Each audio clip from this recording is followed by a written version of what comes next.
how to add a favorite on Instagram, or how to add a favorites account or favorites people on Instagram. Today I will show you how to do this. Just make sure that you like and subscribe in this video. So let's start. You will go first and you will open your Instagram.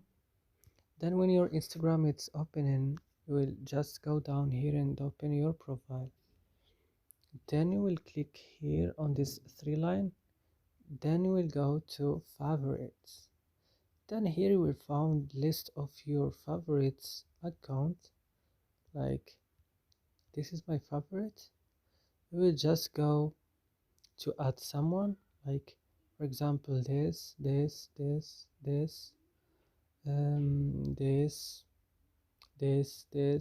this.